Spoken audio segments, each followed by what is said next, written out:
Hello everyone, how are you today? Welcome back to my class, Patsarya Chemistry Classes Gwalior. Today we are going to discuss on lecture number 10. In this lecture we will discuss about mechanism of preparation of amines by Hofmann rearrangement or Hofmann degradation reaction और Hofmann bromamide degradation reaction, ये दो तीन name है आपके. This lecture is very very important for those students who are preparing for JEE Mains और advance और NEET with academic और board exam और 12th exam. So let's start without delay. आज के इस वीडियो में हम पढ़ने वाले हैं एमाइंस की प्रिपरेशन है और इस प्रिपरेशन को मैं हॉफमैन रीअरेंजमेंट की मैकेनिज्म के द्वारा आपको सिखाने वाला हूं. सबसे पहले आप एक इसकी जनरल रिएक्शन देख लीजिए. अगर आपको डायरेक्ट पढ़ना आता है, पसंद आता है तो आप डायरेक्ट रिएक्शन को याद कीजिए. अगर आपको जी एडवांस तक जाना है तो इसकी कंप्लीट मैकेनिज्म को भी आपको देखना पड़ेगा. सो लेट्स स्टार्ट. देखिए सबसे पहले मैं यहाँ पर एक जनरल रिएक्शन बता रहा हूं. यहाँ पर क्या क्या लिया जाता है, इसमें 3 रिएजेंट को दिमाग में रखना है आपको. सबसे पहले एमाइड, उसके बाद ब्रोमीन, उसके बाद में वन बेस, कोई भी एक बेस ले लीजिए, KOH या NOH, इसकी रिएक्शन कराना है और एमाइन बना देना है. तो देखते हैं इस रिएक्शन को आपको किस लेवल से देखना है. मैं कंप्लीट प्रिपरेशन आपको बता रहा हूं. तो देखिए सिंपल रिएक्शन ये है. मैंने यहां पर लिया CH3 CO NH2, ये है एसीटामाइड. इसकी रिएक्शन कराते हैं ब्रोमीन और KOH के साथ. KOH potassium hydroxide. ये 3 नाम आपको याद रखना है, एसीटामाइड, ब्रोमीन और KOH. मैंने रियल नेम लिया है, आप R के रूप में भी इस रिएक्शन को कर सकते हैं. गिब्स लगाइए. गिब्स के ऊपर लिख देते हैं H2O. हाइड्रोलाइसिस के लिए यूज होगा ये. और यहां पर बनेगा CH3 NH2. अब यहां पर विशेष बात क्या है कि जितने कार्बन का आपको एमाइड लेना है उससे एक कार्बन एमाइन में कम हो जाता है, इसलिए इसे हम हॉफमैन ब्रोमेमाइड डिग्रेडेशन रिएक्शन भी कहते हैं. तो यहां पर आपको ये दिखाई दे रहा है डिग्रेडेशन हो रहा है. उसके बाद में आपका क्या क्या और निकल सकता है बाई प्रोडक्ट में, तो ये निकल जाएगा 2KBr plus K2CO3 plus 2H2O. ये इसकी कंप्लीट रिएक्शन है. जो बच्चे 12th क्लास के एग्जाम में बैठ रहे हैं वो इस रिएक्शन को कंप्लीट याद करके जा सकते हैं. बड़ी सिंपल है, याद करना पड़ेगी, रटना पड़ेगी आपको इसको. इसके बाद मैं मैकेनिज्म आपको सिखाता हूं कि ये मिथाइल अमीन कैसे बनता है. तो आपको मैकेनिज्म के अंदर से बहुत सारे क्वेश्चन एडवांस में निकल के आ सकते हैं. तो देख लीजिए इसकी कंप्लीट मैकेनिज्म को. अब मैं आपको इसकी मैकेनिज्म बताता हूं. R के रूप में मैं एमाइड को ले रहा हूं. यहां पर ध्यान दीजिएगा. देखिए ये है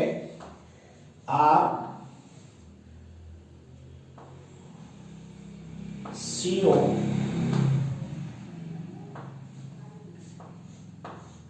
NH2 और यहां पर है एक लोन पेयर. थोड़ा ध्यान से आप रिएक्शन को देखिएगा. बड़ी सरल है वैसे तो.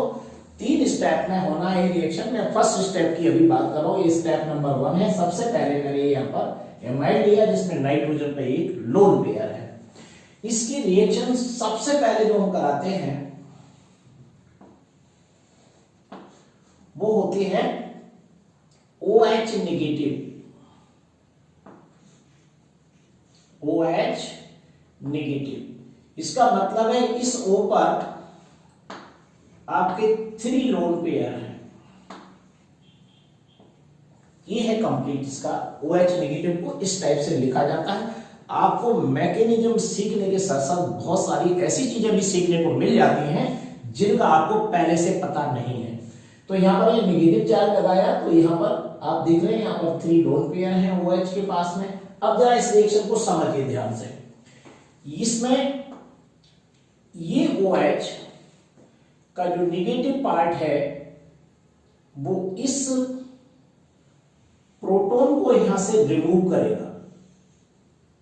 देखिए ध्यान से, सबसे पहले क्या करेगा, ये बेस जो है इस नाइट्रोजन से जुड़ा हुआ H है, ये क्या कहलाता है, प्रोटॉन कहलाता है, क्योंकि ये मोस्ट इलेक्ट्रोनेगेटिव पार्ट से अटैच है। तो ये इसे यहां से सबसे पहले रिमूव करेगा और जो आप ये बॉन्ड देख रहे हैं, ये बॉन्ड यहां से फिर वापस इस नाइट्रोजन पर ट्रांसफर हो जाएगा। तो देखिए ऐसी कंडीशन में जो कंपाउंड बनेगा वो ऐसा दिखेगा आपको, R single bond C double bond O और यहां पर ये आपका है N पर ये H पहले से ही लगा हुआ है, ओके, और यहां पर ये लोन पेयर भी पहले से ही था। अब यहां पर देखिए आप ये बॉन्ड यहां से यहां ट्रांसफर हो गया, तो इसके इलेक्ट्रॉन यहां पर आ जाते हैं, तो यहां पर क्या होगा, इस पर नेगेटिव चार्ज आ जाएगा। बस ये इतना सा आपको करना है, ये नेगेटिव चार्ज आ गया। समझ में आया नहीं? बस इसमें OH के द्वारा यानी बेस के द्वारा सबसे पहले रिएक्शन होती है एमाइड पर, और यहां पर ये H को रिमूव करेगा, इलेक्ट्रॉन यहां पर वापस चले जाएंगे और इस पर नेगेटिव चार्ज आ जाएगा, किसके ऊपर, नाइट्रोजन के ऊपर, ओके। और अगर आपको इलेक्ट्रॉन दिखाना है इसमें, तो इसमें इलेक्ट्रॉन को आप ऐसे दिखा सकते हो, एक लोन पेयर आप यहां पर और दिखा सकते हो। अगर आपको और नॉलेज क्लियर करना है तो टोटल 5 इलेक्ट्रॉन होते हैं नाइट्रोजन पर, लेकिन यहां पर आप देखेंगे तो 1 2 3 4 5 6 एक इलेक्ट्रॉन ज्यादा होंगे, इसी की वजह से नेगेटिव चार्ज आया है। ये तो बॉन्ड बनता है, ये H यहां से रिमूव हुआ तो यहां पर ये -H2O के रूप में वापस निकल गया। सिंपल। इस रिएक्शन को हम और आगे बढ़ाते हैं, तो देखिए आगे क्या होने वाला है। इसकी रिएक्शन अब मैं कराऊंगा Br2 से, यानी ब्रोमीन से, ये आपका ब्रोमीन के साथ रिएक्शन होगी, Br single bond Br, okay. अब देखिए Br से ये आपके पास ये लोन पेयर है, ये नेगेटिवली चार्ज है, ये Br को यहां से अपने साथ जोड़ लेगा और ये Br यहां से माइनस के फॉर्म में बाहर निकल जाएगा। तो ये N के साथ में Br का जुड़ना, तो कैसा होगा ये, R single bond C double bond O single bond N पर आप देखेंगे H पहले से ही लगा हुआ है और इससे Br जुड़ गया, तो यहां पर ये Br आ गया और ये जो है यहां एक लोन पेयर कम हो गया। देखिए अब नेगेटिव चार्ज खत्म हो जाएगा, क्योंकि एक इलेक्ट्रॉन डोनेट करके इसने Br के साथ बॉन्डिंग कर ली। तो ये प्रोडक्ट बनता है और क्या निकल जाएगा यहां से, -Br नेगेटिव चार्ज, ये यहां से सेपरेट हो गया। देखिए बड़ा सिंपल सा प्रोसेस है, एन ब्रोमो एमाइड का बनना ही फर्स्ट स्टेप है। एन ब्रोमो एमाइड इसको बोलते हैं और इसका बनना फर्स्ट स्टेप में है। बेस से रिएक्शन कराओ, Br से रिएक्शन कराया और ये Br बाहर निकला, ये कंपाउंड आपका बन गया। अब ये आपका जो आगे का ये ब्लू कंपाउंड है, इसे हम दोबारा से यहां पर ले लेते हैं, जरा ध्यान से देखिएगा। R single bond C double bond O single bond N से नीचे अटैच है Br और N से ही ऊपर H भी अटैच है और यहां पर ये आपका लोन पेयर है। अब यहां फिर से बेस से रिएक्शन होगी, यानी OH नेगेटिव, ठीक है, ये OH नेगेटिव, OH नेगेटिव का मतलब यहां पर नंबर ऑफ लोन पेयर्स आपको यहां पर दिखाई दे जाएंगे, 3 लोन पेयर है। फिर से बेस से रिएक्शन होगी और एक प्रोटॉन हमारा इसके पास और बचा हुआ है, ये भी सेपरेट हो जाएगा। देखिए इस इलेक्ट्रॉन के द्वारा, और ये जो बॉन्ड आप देख रहे हैं, ये इलेक्ट्रॉन फिर से यहां पर वापस आ जाएंगे। ये कंडीशन यहां पर बनने वाली है। तो देखिए यहां पर क्या होगा, ये बनेगा, ध्यान से देखो, R single bond C double bond O single bond N से H तो अलग हो गया यहां से, और यहां पर आ जाएगा ये Br पहले से जुड़ा हुआ है, ये लोन पेयर यहां पर पहले से ही था, ठीक है। और एक लोन पेयर यहाँ पर और आ जाएगा। इसका मतलब इस पर नेगेटिव चार्ज आ गया। ये देखिए, अब ये H यहां से इसके साथ मिलकर के वाटर मॉलिक्यूल के रूप में यहां से लिबरेट हो जाएगा, सिंपल। फिर वैसे रिएक्शन करने पर हमारा यहाँ पर प्रोटॉन को फिर से रिमूव कर दिया और हमारा ये कंपाउंड बना, एक आयन बना। अब इस आयन की कंडीशन देखिए, यहाँ पर हमारा रीअरेंजमेंट होता है और इस Br को हमें, जो हमने यहाँ पर Br लिया था ये वाला, इसके द्वारा ये वाला जो Br है, इस Br को हमें सेपरेट करना है। तो क्या होगा, देखिए अगली कंडीशन आपकी, ये रीअरेंजमेंट कैसे हो रहा है यहाँ पर। देखिए यहां पर देखेंगे ये नेगेटिव चार्ज है, सिंगल बॉन्ड है, डबल बॉन्ड है, यहां पर आप कंजुगेशन देखने को मिल रहा है। तो ये इलेक्ट्रॉन्स यहां पर आ जाएंगे, ओके, और ये Br यहां से सेपरेट हो जाएगा और R आकर के C की जगह N से आकर के जुड़ जाएगा। ये है कंडीशन ये वाली। बस ये आपको ध्यान से देखना है कि ये नेगेटिव चार्ज है, इलेक्ट्रॉन यहां पर आएंगे तो यहां पर देखिए कार्बन की बैलेंसिंग डिस्टर्ब हो जाएगी, R यहां से यहां चला जाएगा, Br सेपरेट हो जाएगा।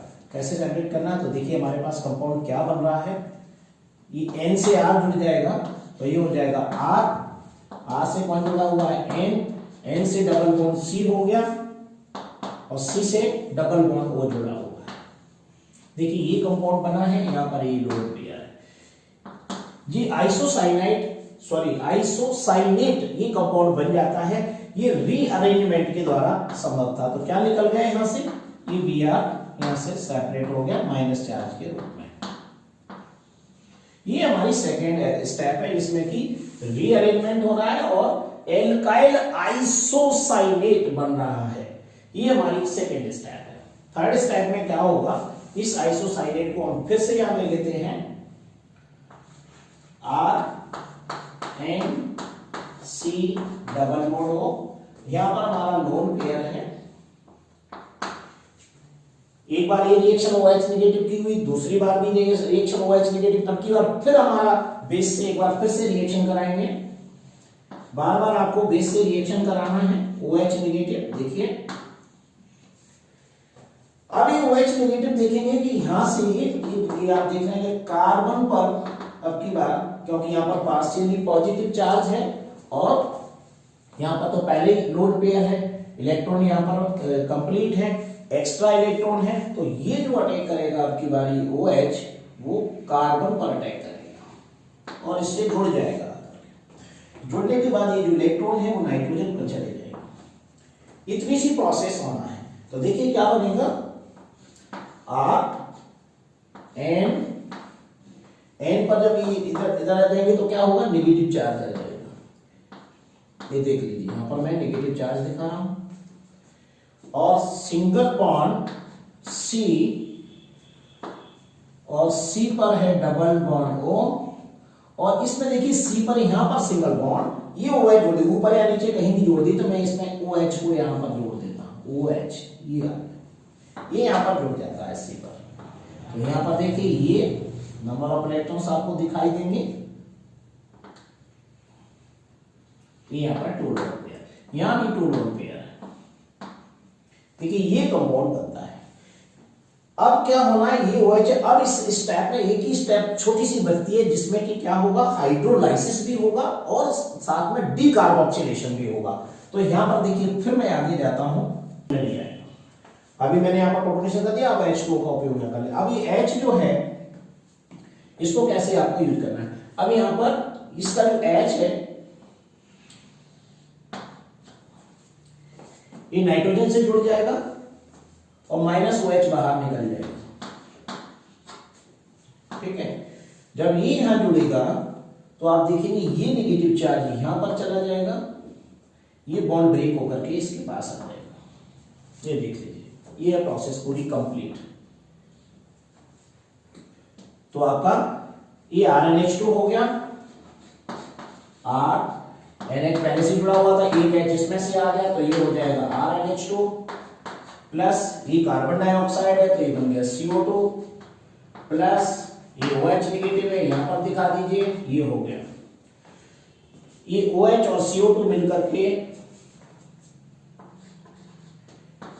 HCO3 नेगेटिव बना लेते हैं, ये भी आयंस के फॉर्म में बाहर हो जाता है। मेन कंपाउंड हमारा ये है जिसे हम कहेंगे 1 डिग्री अमाइन। ये देखिए ये कंप्लीट प्रोसेस। तो ये हमारी स्टेप 1 है, इसको ध्यान से देख लो, यहां लिख देता हूं मैं, ये हमारी स्टेप 1, ये है स्टेप 2, ये है स्टेप 3। इस तरीके से आप मैकेनिज्म को धीरे धीरे तैयार करेंगे तो आपको समझ में आने लगेगी। इसका डिस्क्रिप्शन भी मैं साथ साथ में आप जब देखेंगे तो आपको ये डिस्क्रिप्शन भी छोटा छोटा करके मैं बीच बीच में आपको देता रहूंगा, जिससे आपको पूरी तरह समझ में आएगा। So thank you very much. Next video will be continue.